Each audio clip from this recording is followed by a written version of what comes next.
Y en ese instante pensé, voy a echar de menos todo esto. Entré en un territorio de timidez que llegó al punto de perder una novia que me fascinaba por no ser capaz de darle un beso a los 14 años. A mí siempre me llamaron la atención las cámaras porque mi mamá era fotógrafa aficionada. Y es que yo vi morir a un actor en escena. Yo he tenido una convivencia cercana con la muerte. Las dos eventos más importantes de mi vida y que considero absolutamente exitosos son mis hijos. Buenas, buenas para todos y todas. Gracias por estar una vez más acá en este canal, suscribiéndose, siendo parte de esta comunidad de ya más de 100,000 suscriptores. Estamos muy felices, seguiremos celebrando. Gracias por seguirse suscribiendo. Hoy tenemos en Lo que no sabías de a un invitado que, además de guapo, tiene una voz maravillosa, actúa, hasta chef es, ¿no? Porque es semi-chef. No alcanzó el gran premio, pero es un chef que cocina muy rico. Actor de cine, actor de televisión, director, productor, bueno, que no es adicto a las letras y a la música, al rock. Espero que ya sepan de quién les estoy hablando. Víctor Mayarino, gracias por estar acá. Hola, qué palabras tan bonitas. Ahora tengo la tarea de estar a la altura. Muchas gracias por la invitación. Estoy feliz aquí. Felices nosotros de tenerlo. Cuénteme qué pasó con la biología. O sea, no entiendo por qué de repente fue biólogo y terminó siendo todo lo que acabo de decir. Esa frase, no entiendo, va muy acorde con lo que es mi amor por las ciencias biológicas. Pero hay que transportarse un poquito en el tema histórico a una época en que tus padres ni siquiera estaban pensando tal vez ni conocerse y mucho menos planeándote. En la que la investigación en Colombia era muy difícil, muy somera en ciertos campos. Entonces, la oferta de trabajo para un biólogo en ese momento era compleja y yo había ya saboreado las mieles del escenario, el bicho de contar historias, de ser personaje, de la luz, de las cámaras, de la óptica. Y entonces, en un momento dado me detuve y dije, entre hacer una cosa que no va a estar tan bien respaldada, terminar a lo mejor en una institución burocrática o de docente que no me fascinaba en ese momento. Curiosamente, después, cuando ya me volví director, me encanta enseñar. Me encanta enseñar la dirección de actores, que es como mi especialidad. Y en ese instante pensé, voy a echar de menos todo esto. Y entonces ya resolví irme a estudiar dirección y producción. Ok, y entonces remontándonos en ese momento y en esa época y en ese espacio, desde ese momento le gustaba o era o siempre ha sido histriónico, siempre ha sido así de fresco, así de tranquilo, así de, ¿no? Sobre todo como con ese don de poderle hablar a la gente tan tranquilamente, ¿no? En una cámara o lo que sea, siempre ha sido Ujú. histriónico. Qué buena pregunta. Ha, ha- ha tenido curvas en la historia de mi vida y tiene diferentes manifestaciones dependiendo del escenario. Me explico. Cuando niño era bastante, sí, bueno, la palabra histriónico ya, ya es una definición de un perfil psicológico que no me gusta mucho, pero utilicémosla, digamos, desde el punto de vista de que a uno le gusta hacer monerías, me fascinaba y era un mico. Después, cuando empecé mi adolescencia y empiezan las chicas y entré en un territorio de timidez que llegó al punto de perder una novia que me fascinaba por no ser capaz de darle un beso a los 14 años. No Cosas se lo así. puedo creer. Sí, sí. Y después, ya creciendo, tiene una relación directa con el sitio donde estoy. En una fiesta de buenos amigos, con gente que aprecio, que nos entendemos, que el humor es galopa, eh, me la echo al hombro. en un sitio muy grande y con gente desconocida y eso me siento muy, muy perdido. Yo soy muy tímido, a menos que tenga una plataforma como de que el tema ya está avanzando y yo puedo aportar. Pero si es de esas cosas que hay que, que buscar el espacio para hablar, no, no lo busco nunca. Y ni hablar de la típica escena de rumba, que Ujú. es con toda la música fuertísimo, que uno tiene que romperle el tímpano a la persona hablándole a 1 milímetro del oído, y de donde es una vaina súper histérica, gorda, marica, qué emoción ver, no se pierda, weón, con un vaso de plástico lleno de agua. Soy muy malo para eso, muy, muy malo. Mire, tal vez el tema de lo histriónico viene después o lo que sea, pero el gusto por la música y por el tema tal vez de las humanidades y demás viene de su casa, de su mamá, ¿o Sí, no? Su viene de mamá. la música viene de mi madre totalmente. Buenas. Paso por acá para darles una pausa y decirles que se suscriban rápidamente acá. Clic, suscríbanse. Y A las mi letras papá, de su a mi padre. papá le gustaba la música, pero tenía más oído un ojo. Mi, mi madre, mi madre tocaba el piano y nos enseñaba canciones españolas de las que nadie oye, o ahora sí, pero en esa época, digamos que lo que se exportaba de España era el típico flamenco turístico y ella, su familia era de origen lejano vasca y después asturianos y gallegos ahí en el norte. Entonces la música gallega, la música asturiana era una cosa que en mi casa, fue lo que me empezó a movilizar a mí y esa inyección de rock intravenoso que me metieron en un colegio bilingüe donde se hablaba inglés y donde se veían todos los amigos gringos traían los discos y nosotros se nos hacía agua la boca. Y las letras por mi padre, obviamente. Mi padre era maestro de teatro, maestro de literatura. Mi madre era profesora de literatura también, porque ella era graduada en filosofía y letras con énfasis en teatro. Ella estudió teatro con Alejandro Casona, Federico García Lorca y Juan Ramón Jiménez. Increíble. Wow. Sí.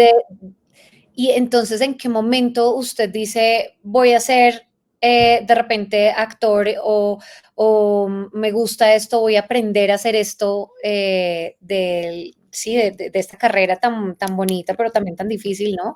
Em, sí, como actor y como productor y como director y demás. Fue ese primer papel que hizo de repente y que dijo, o mejor, antes, voy a aprender a ser actor? Ujú. Hay dos momentos.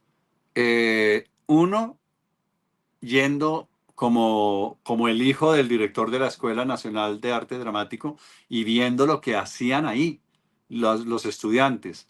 Entonces yo le dije a mi papá, yo quiero estudiar. Entonces me dijo, sí, bueno, listo, vamos un día y vienes otra vez. Y le dije, no, es que yo quiero en serio. Entonces él procuraba llevarme con la mayor frecuencia que podía a un niño que está en el colegio y él estaba todo el día. Y era muy difícil porque tenía que venir a mi casa, llevarme hasta el centro otra vez. Pero a mí me gustaba mucho y le dije, quiero aprender esgrima, que me encantaba la esgrima. Quiero aprender todo lo que hacen ellos, entonces me ponía a ver los montajes y eso. Y fui actor de niño. Después aparece en mi colegio un productor que se llama Salvatore Basile y me lleva a un estudio de televisión a hacer una comedia. Y ahí empecé a trabajar profesionalmente. La razón mucho es que mi padre murió cuando yo tenía 10 años y cuando esto pasó eran unos 2 años después, yo tenía entre 11 y 12. Y Salvo me llevó a hacer esa comedia porque nosotros necesitábamos, como todos los hijos, aportar. Mi hermano estaba en la universidad, trabajaba de día y estudiaba de noche. Eh, Mis hermanas también, en la medida en que podían, pero creo que yo fui el primero que empezó a actuar eh, ya como, porque María Angélica, realmente Salvo me conoció porque María Angélica, mi hermana mayor, hacía una telenovela con Ali Omar. Ok. Sí. Y entonces yo la acompañaba a Inravisión por las noches, porque me parecía fascinante. Te estoy hablando de televisión en vivo, ¿no? Ok. Al aire. Y yo Wow. alcancé a hacer un año o algo así, un poco más de televisión en vivo, después empezamos a grabar, pero grabábamos, haz de cuenta, a las 3:30 de la tarde para que saliera esa noche. No, lo máximo. Sí. Em, de esa época, de repente, ¿qué era lo que más le llamaba la atención de la televisión de esa época? A mí siempre me llamaron la atención las cámaras porque mi mamá era fotógrafa aficionada y ella tenía una cámara y yo me acuerdo, era de esas cámaras que uno podía o mirarla directamente o ponerla hacia abajo y mirar por encima eh, ese prisma reflex que era. Y a mí me fascinaba la luz. Mi mamá ella hacía luz para teatro, entonces me apasionaba la luz y con la luz siempre va la óptica. Las cámaras de esa época tenían lentes fijos, no había un zoom, no había un lente con el cual podía uno hacer diferentes distancias focales. Eran, entonces tenían un instrumento que se llama la torreta y era una manija que estaba por detrás y tum, tum, tum, la giraban. Cuando uno estaba actuando, uno sentía cuando cambiaban el lente, sonaba clac. Y entonces ahí tenían, me imagino, tendrían un 28, un 35, un 50 y un 85, no sé, algo así. Y eran lentes fijos, pero los cambiaban.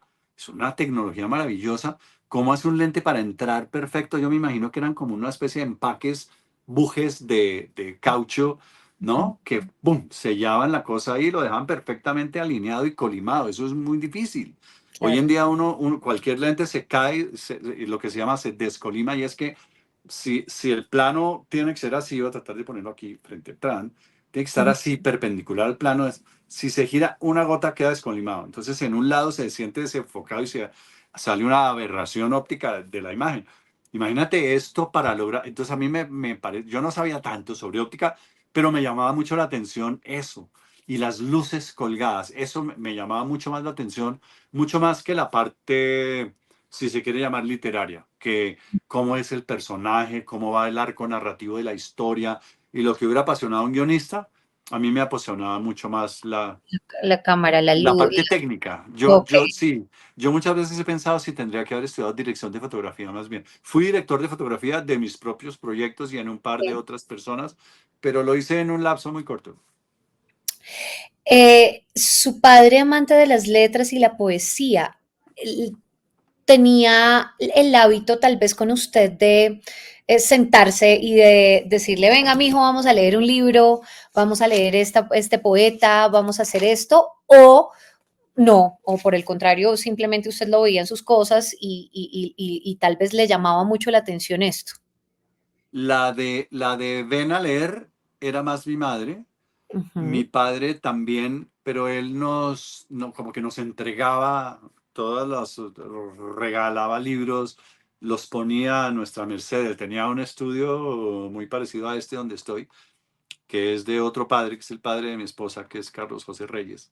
Estoy ni más ni menos que en el estudio del señor Carlos José Reyes, Wow, que toda Colombia sabe quién es. sí. Y entre otras cosas, en este momento no goza de buena salud y bueno, estamos bien preocupados, pero bueno, estoy aquí rodeado de su espíritu y del espíritu de todas esas personas que se inventaron el teatro en Colombia. Entonces, mi padre como inventor de parte del teatro colombiano, pues, y de formador de actores, nos inculcaba en general mucho más teatro, ¿no? Entonces leíamos teatro en la casa, eso sí hacíamos mucho, esa parte. Y de esas obras, ¿se acuerda alguna que le haya quedado en su corazón, en su alma de esa época? Como esta obra me encantaba. Claro, todo Shakespeare. Yo Wow. fui muy, sí, me impresionó Shakespeare muchísimo. El teatro clásico español había, y el no tan clásico, digamos, el teatro contemporáneo español. Hay una obra de Alejandro Casona que yo recomiendo leer mucho y es porque está tenido como un autor menor y es una obra que se llama La Dama del Alba. Y mi madre hizo un montaje maravilloso de esa obra y la protagonista es la muerte. Aparece una mujer peregrina y el abuelo, que es el de experiencia en la familia, le dice, una vez que se quedan solos, después de que los niños se han ido, yo fui niño en ese montaje, y le decía, yo sé quién es usted, viene por mí, y ella le dice no, y ahí empieza a contarse la historia y para no dañarla les recomiendo que la lean. Es una obra con unos diálogos que son muy, muy contemporáneos, o sea, es una historia del estilo de Meet Joe Black, ¿te acuerdas? Ujú, Y ujú. ese tipo Me encanta además. de encarnar a la muerte de una manera que tiene el macabro y el íntimo y el hasta sensual es ella. Y es una mujer muy atractiva. Es muy interesante. Muy, muy bonita esa obra, la recuerdo. Recuerdo ya en el plan frívolo y de diversión total, unas compañías que venían de zarzuela y nosotros nos mandábamos toda la temporada.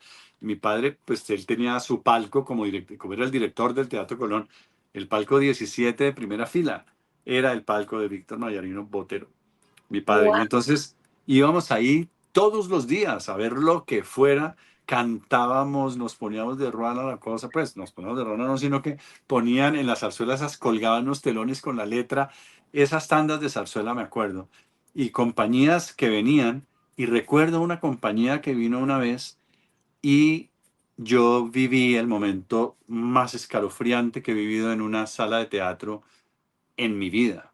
Y es que yo vi morir a un actor en escena. Y me voy a disculpar por no recordar su nombre, porque creo que nunca lo conocí y tal vez mereció más eh, celebridad, quizás esa persona.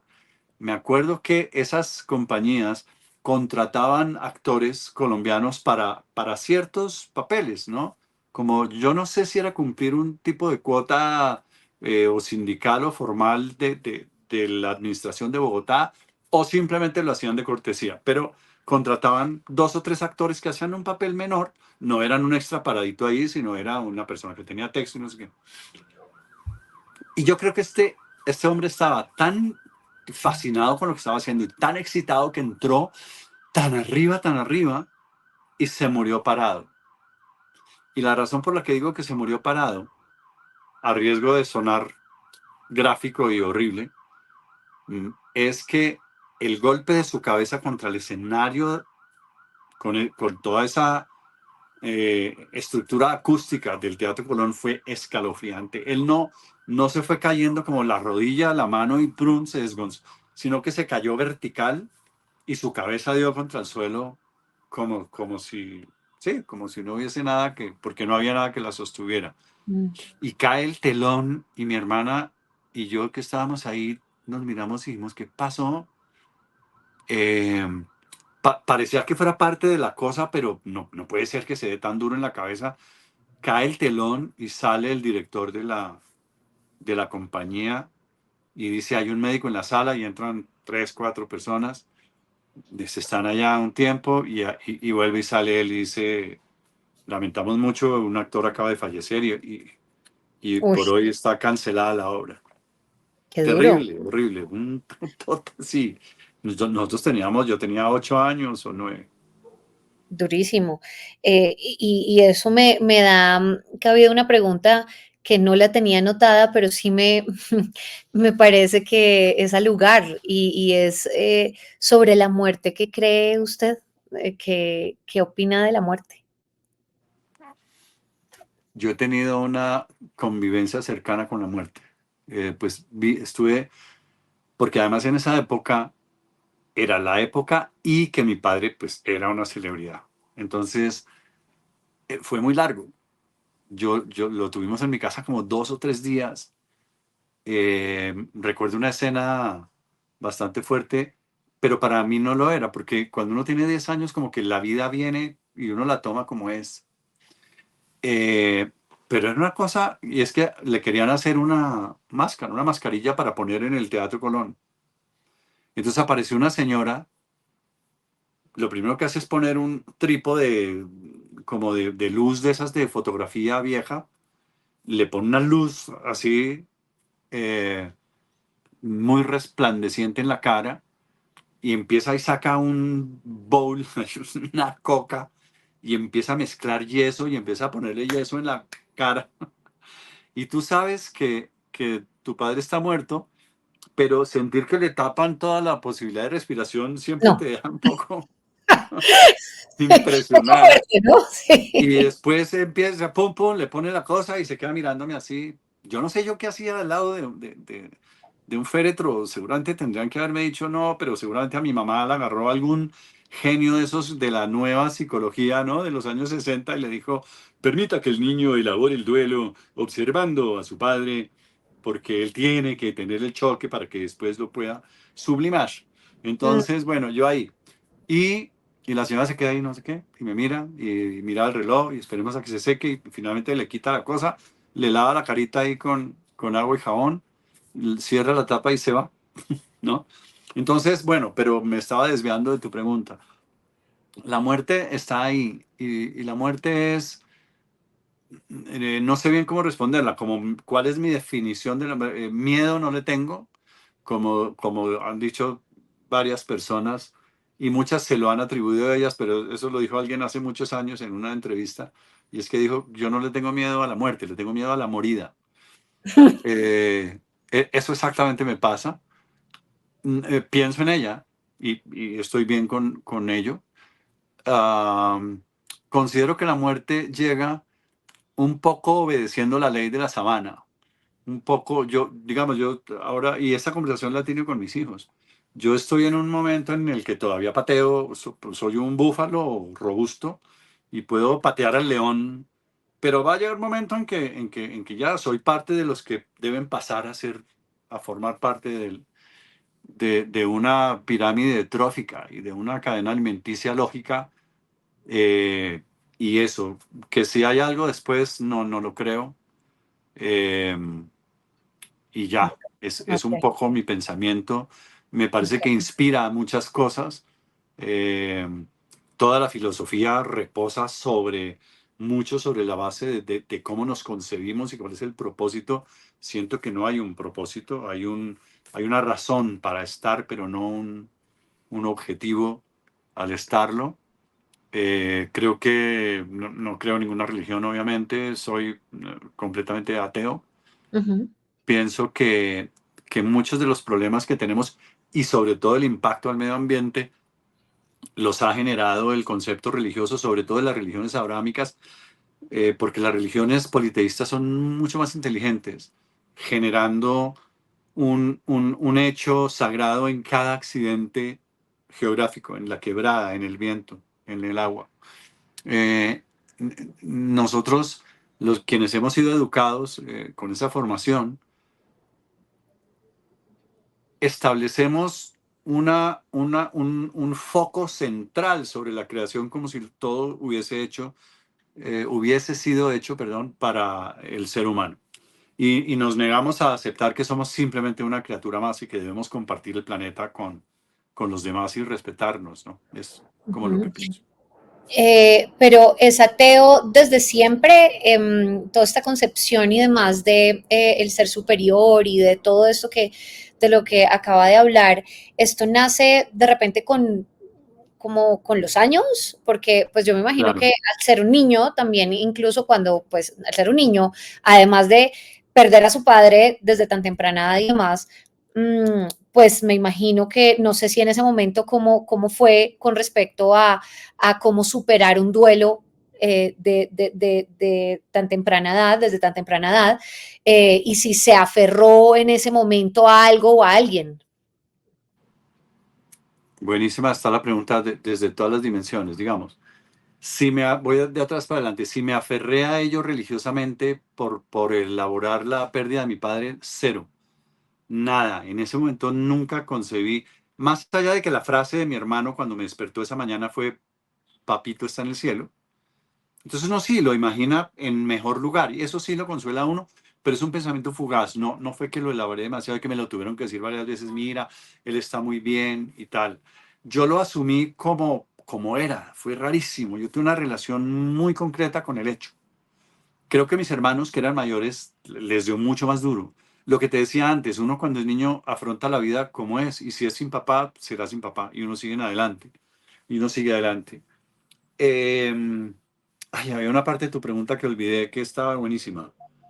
Mm, ¿Cuándo yo sí fui un niño de formación muy profundamente, no fanática, pero profundamente católica. Mi padre tenía a Santa Teresita de Jesús sobre el mueble donde tenía la ropa en su habitación, en el cuarto, nos llevaba a misa, no nos obligaba, pero nos llevaba, vamos a misa, no sé qué, bueno, eso, vamos a misa. Eh, Fui acólito en No. una iglesia, unas veces, sí. Andaba con una cosa de incienso que pesaba más que yo y la tiraba para adelante y salía corriendo. ¿Y eso Eh, en qué parte de Colombia fue o cómo fue la cosa? Mi casa era calle 56, 4A26, en una calle divina Wow, de Bogotá que tiene una escalera. Es de las pocas calles que tú vas subiendo por la calle 56 y cuando llegas a la carrera cuarta A, ya no sí, hay calle, hay una escalera. Y después sigue la que hoy en día es la quinta, por donde pasa todo el mundo volando, por donde fui yo volando a la universidad a clase de 7, a las 7:15. ujú, Yo tenía normal. un profesor de química que me recogía en un Volkswagen verde, que era un genio, profesor Sánchez, y me recogía ahí arriba. Bueno, y más arriba, como 4 calles más arriba, había una iglesia muy bonita que se llama San Francisco de Paula, ahí. Y después, ya no, ya como 14 15 años empecé a estudiar. Me gustaba mucho la Biblia. Y obviamente yo cumplí con una estadística. Hay una estadística muy clara que está en cualquier parte, y es que el libro, en mayor proporción responsable de crear ateos es la Biblia, justamente, porque uno la estudia y entiende por qué se han inventado los dioses, digamos. No, no quiero entrar en ese debate, pero Sí. a menos que quieras. Pero entonces ya tiene que ser muy largo y ojalá con Sí, un católico inteligente con el que se pueda hablar de verdad, porque la mayoría son muy aprensivos. sí, sí, sí, de acuerdo. Ok, entonces vamos chuleando como momentos de vida. Ujú. Eh, Después de que muere su padre y demás, y lo afronta como un niño debe afrontar las cosas como esto es lo que me tocó, digamos. em, de repente cuando crece y esto, siente que creció con un vacío paternal o cree que tal vez eso y como su formación y con su madre y sus hermanos y demás, estuvo sin ningún vacío, fue tranquilamente como se desarrolla la vida sin vacíos y nada. No, no, no, un vacío enorme, un vacío brutal. No angustioso, pero brutal. Y angustioso quizás sin darme cuenta. Digamos, yo he vivido momentos de angustia, yo tuve ataques de pánico, los he tenido. Ataques de pánico, lo que es la definición de diccionario de un ataque de pánico, la definición clínica de ataques de pánico, los tuve yo. Se me detonaron mucho con la muerte de mi hermano. Mi hermano murió muy temprano. Ese sí que me dejó un hueco, porque es muy desordenado. Digamos que los padres dejan hueco, sobre todo mi madre, que era inmortal. Mi mamá era hecha de un material indestructible, y perder a mi mamá fue una cosa brutal. Mi papá era mucho más vulnerable. Mi papá a veces se veía que podía enfermar, a veces se veía, y cuando murió no venía bien, venía un poco mal de salud de un viaje, y entonces la pérdida de él fue de alguna manera en un orden lógico natural. La muerte de mi madre, más allá de ser brusca, era en un orden natural. La muerte de mi hermano, mi mamá, por ejemplo, no la entendió nunca. Ella me decía, ¿por qué si yo lo veía acostado en una cama, ahora lo tengo que ver en esta funeraria acostado ahí? Mm, duro, Mm. duro. Y cómo cree que esos vacíos han influido en su vida, en su carrera, en la forma en cómo es, tal vez con la gente, con las personas, con sus parejas, digo, a lo largo de la vida? De muchísimas maneras. Una de ellas, no sé si tiene una relación directa, pero yo la encuentro de alguna manera en no creerme yo capaz de muchas cosas y no haber progresado más. Digamos, yo siento que me ha ido bien, relativamente bien, he hecho las cosas decentemente, pero podría haber realizado muchas más cosas. Podría haber haber hecho, yo siempre pienso que podría haber hecho muchas más cosas. Yo las dos eventos más importantes de mi vida y que considero absolutamente exitosos son mis hijos. El resto son trabajos ahí que he hecho bien hechos. Eh, pero podría haber sido una persona mundialmente exitosa, creo, si, si hubiese tenido como, porque yo tenía muchos miedos. Un miedo muy práctico y muy tonto que era alejarme mucho de mi casa. Cuando yo tenía entre 14 y 15 años, yo todavía tenía la mamitis de los 12. Entonces, en muchas cosas, a lo mejor, sí hubiera sido un buen apoyo, un padre que, que me hubiera enseñado más que tú eres un berraco, cómo labrar el camino para verdaderamente serlo. Y te voy a dar un ejemplo, la música. Cuando Ujú. yo tocaba guitarra delante de la visita, esto aparentemente va a ser un reproche a mi madre, pero es lo que es. Eh, la primera frase de mi mamá era, y no ha recibido ninguna clase. Y a mí me parecía que eso estaba bien, que yo tocara música y no había estudiado. Más talento si no ha estudiado. Y me acuerdo una vez que fui a grabar una música para un show que se llamaba El Show de Jimmy Salcedo. Ujú, Y yo tenía que cantar una canción ujú. que le compuse a una chica.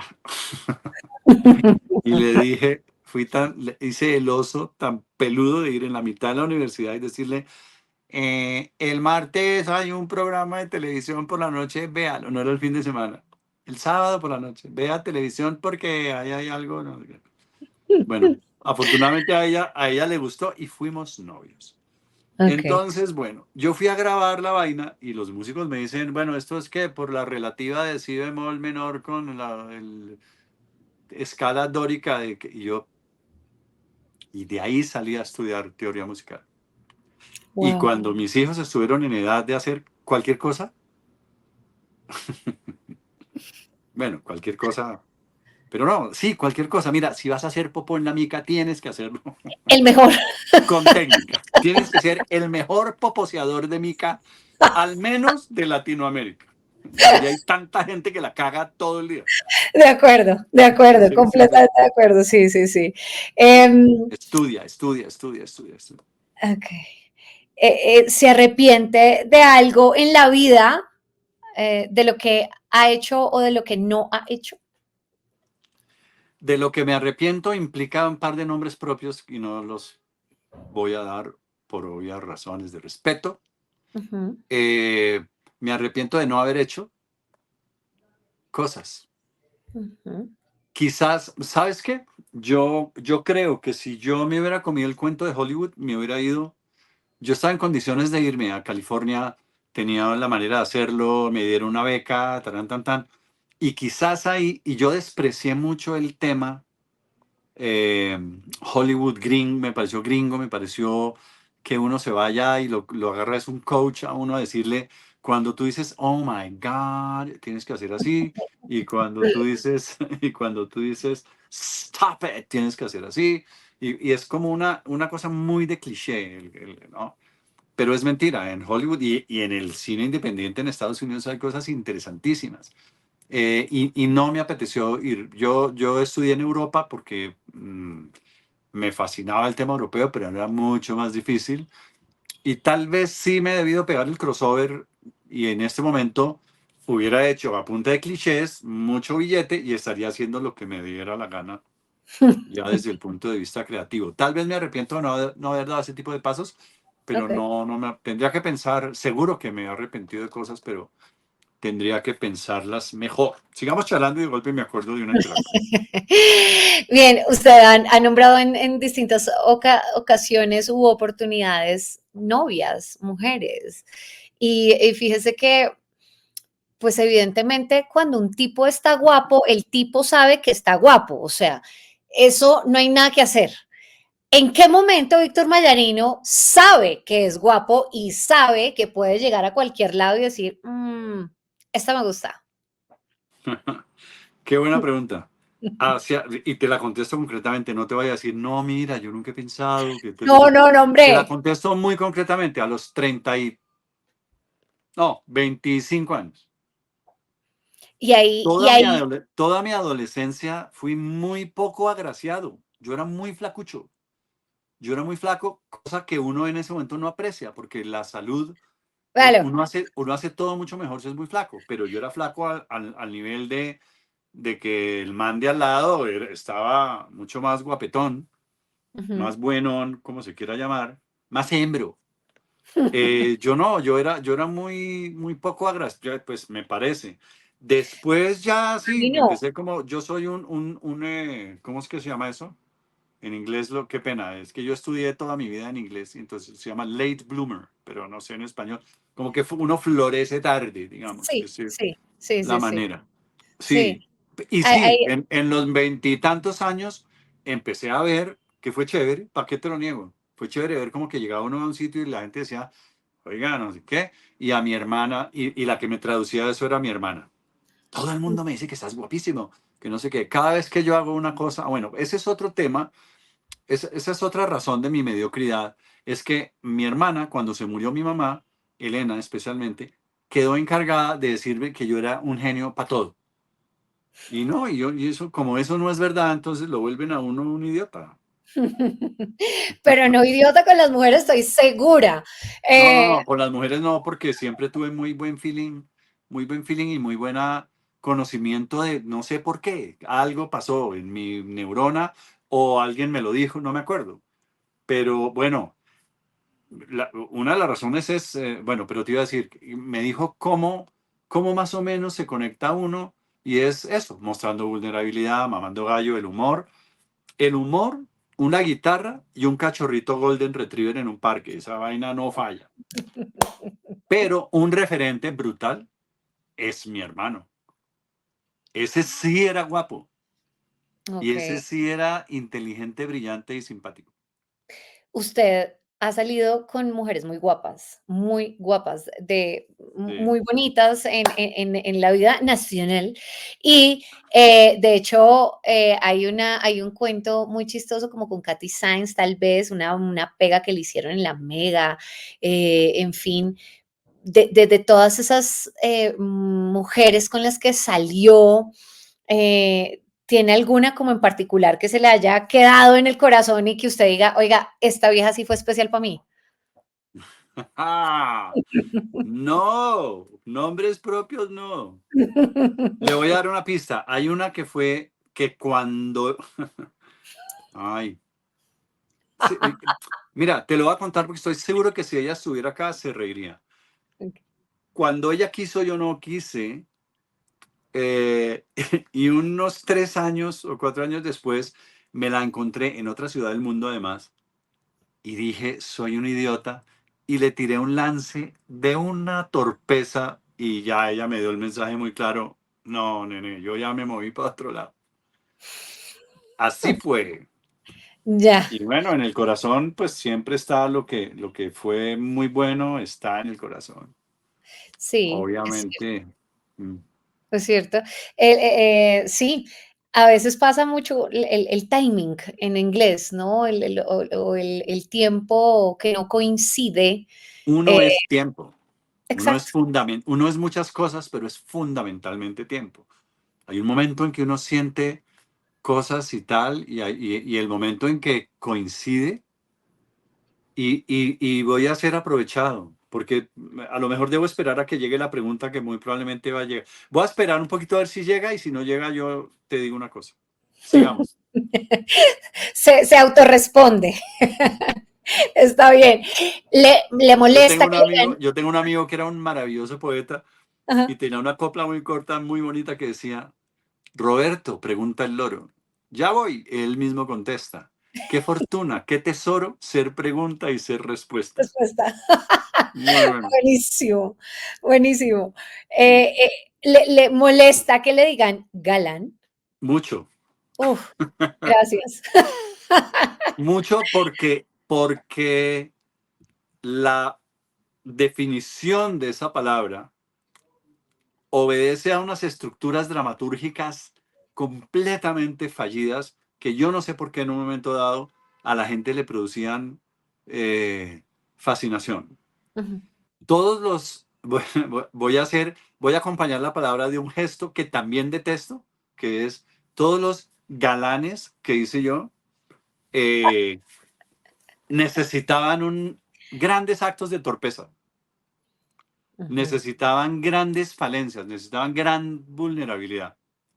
Si uno agarra el historial y los miras, todos tienen una cosa torpe, Ujú, ujú, porque odio esa perfección del galán de la historia de amor, que ujú. se encuentran en un estrellón, él es millonario, ella se baja con un marrano y una canasta de frutas, suena música y se enamoran. Sí, sí, no, no, no, los lugares comunes.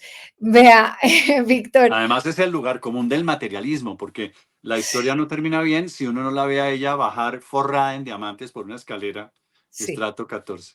sí, sí, sí, obviamente. Sí. Víctor, a ver, es que tengo varias preguntas, pero tengo que ir cerrando. Mire, Dale. vamos a irnos por acá. ¿Cómo es convivir con la farándula siendo un tipo tan ácido como es usted? Es no ser del medio, sino de los laditos. Okey. ¿Le abruma la fama? A veces. Pero yo tengo la suerte de haber empezado, como lo conversábamos al comienzo, muy chiquito. Entonces yo tengo una relación con el público como si fuera en mi casa. Okey, okey. Sí, me molesta como estar, no poder hacer lo que me dé la gana por ahí, pero al mismo tiempo ya yo tengo un carácter frente a la gente que me reconoce como un niño que creció con tres generaciones y lo siento de una manera familiar y la gente me habla con mi nombre propio y eso me gusta mucho. Sí, es agradable, es bien agradable.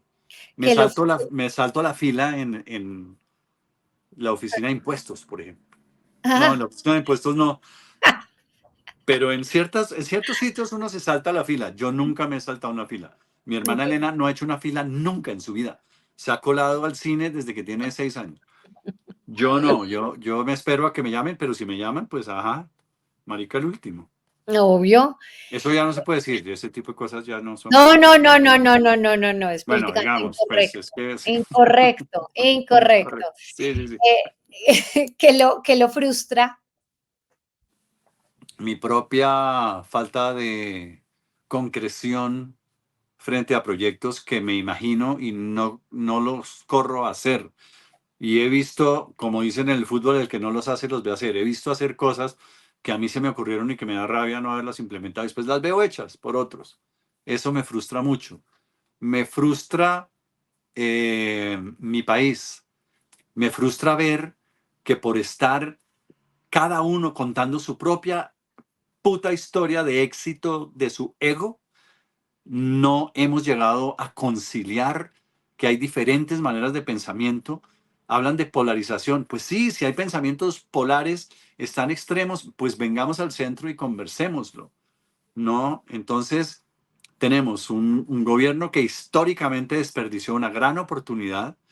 Por primera vez llegó un presidente de izquierda sin que asesinaran a tres candidatos y creo que esa oportunidad se está utilizando de alguna manera, es decir, hay unos números económicos maravillosos que uno dice, bueno, y hay unas escuelas fundadas y hay muchas cosas que sí, claro que se están haciendo porque la mayor parte de la ineficacia de Petro es el discurso de la oposición, pero de todas maneras hay un desorden y una pésima oposición. Entonces, eso me frustra muchísimo.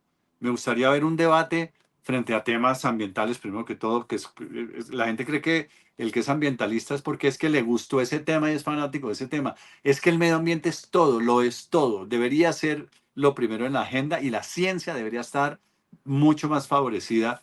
Eso me frustra, la falta de presupuesto para la ciencia. Okey. Eh, Sí. Mm, los Samper, Daniel Samper Ospina, Daniel Samper Pisano, dicen que usted es un genio de las décimas y que tiene un juego de palabras allí maravilloso. Cuando le preguntaron, defina piropo con una sola vocal. Eh, quiero que nos lo diga acá, si se acuerda y si lo tiene, obviamente, en la cabeza. No me acuerdo. Seguramente era jugando a la A con Daniel, Ajá. padre, jugábamos y con Lelutier. Ese fue un juego que trajo Lelutier a nuestro mundo. Jugábamos a la A, palabras habladas, la más hablada, la A, nada Mm, más. ujú. La dama va para la casa, allá la van a abrazar. Eso, no es deformando palabras, sino solo utilizando la... Ok, ok. Sí, La vocal, ok. solo, sí, la única vocal a la que uno tiene derecho durante el juego. Es como un juego de mímica, que son dos equipos y uno define una palabra, pero la única vocal que uno tiene derecho es la A. No me acuerdo qué dije cuando tenía que decir piropo. Si en No, este momento jugáramos, perdería. No puedo recordarlo ahorita. No es sino que le digan a uno, acuérdese ya, no sé qué tenía acuérdese, puesto. ¿Qué acuérdese. tenía, María Camila, qué tenía puesto ayer? Ya. Bueno, ahí perdería. ¿Le ha dado duro la salida de MasterChef? ¿Tiene tusa o...? Sí, Tusa. Mm, Tusa porque a mí me gusta admitir la tusa. Me dio tristecita por el momento, porque salí temprano en la competencia. Yo me imaginé que iba... Tengo tusa y tengo un poquito de molestia porque hubo mala suerte. Yo tuve que cambiar mi emplatado por culpa de un ingrediente que no había y que todos los días estaba ahí en la despensa y ese día no estaba, no sé por qué. Entonces me tocó cambiar el pequeño aguacate Hass, que es súper consistente, por un aguacate verde baboso y entonces al hacer una mousse pues nunca cuajó y se volvió una crema. Sin embargo, yo creo que merecía pasar, o sea, era un plato muy bonito, el sabor estaba muy rico y bueno, no sé, pero me mm, sentí honrado porque me salí con cuatro, o sea, éramos cuatro, con ujú, tres re duros ujú. y fue un momento de como un apretón de botella en el que reventó el juego así y aquí estoy. Aprendí muchísimo, me encantó, porque ahí si uno no estudia, no da la talla, De da acuerdo. la talla para ganar. Das la talla para ganar. Ujú. Eh, entonces, eso fue muy pronto. Asimilé un poquito que estaba un poco encerrado y que necesitaba desarrollar unas cosas. Entonces, eso me favoreció salir y muy pronto me sentí como bien recuperando el tren de mi vida, pero que me hubiera gustado estar mucho más, claro que me hubiera gustado. Le tengo 5 preguntas cortas para respuestas cortas para cerrar esta entrevista. Hágale. Un amor platónico. Cristiana Mampur. Uy, yo también. Es también Y, mi, y, y mi a amor. ratos, lunes, miércoles y viernes, Ocasio Cortés. Martes y jueves digo, ña. Bien. Disco favorito, música. La novena siempre. El segundo movimiento, el segundo de la novena. Ok. Segundo movimiento de la novena. Sí. Ok. Libro. Un libro. Un libro sobre la agresión de Konrad Lorenz. ¿Cuál sería su última cena? Wow. Un beso de Pilar. Mm. ¿Y su poema favorito? La, Miguel Hernández. Y el poema puede ser, no quiero decir la nana de las cebollas, que es que elegía. Se la canto a mi hermano 3 veces al año. Ok. ¿Y por qué a su hermano? Porque mi hermano murió muy temprano y de una manera muy sorprendente de un tema que se llama esclerosis lateral amiotrófica, Ok. ELA, y es un tema degenerativo. Y mi hermano era un alma absolutamente brillante y un cuerpo brillante deportivamente. Entonces, ese es un tema que ataca los músculos estriados. Entonces, hay un tema de inmovilización paulatina que es lo que tenía Stephen Hawking, ¿te acuerdas? Sí, claro, claro. Y entonces se la cantó a él, Ok. compañero del alma, compañero. Sí, Víctor, gracias. Gracias por este ratico. Me habría quedado feliz otra hora y yo sé que se tiene que ir, pero de verdad muchas gracias. Gracias porque conversar con ustedes es un verdadero placer. Y lo admiro infinito. Y los papeles, todo lo que hacen teatro, en televisión, lo que sea, ahí lo seguimos, lo vemos en Los Danieles, en fin, así que gracias, Víctor. Le mandamos un beso, un abrazo, toda mi admiración y todo mi respeto hacia ustedes, su carrera y su trabajo. hacemos un alto y que pasen unos días para generar más ganas y volvemos. Siempre Gracias. volvemos y seguimos charlando. Y de verdad, qué agradable rato y qué bien poder hablar con alguien de esta manera. Muchas gracias por lo que haces, de verdad. Un Gracias. abrazo enorme. Y mi Lo admiración mismo. total también.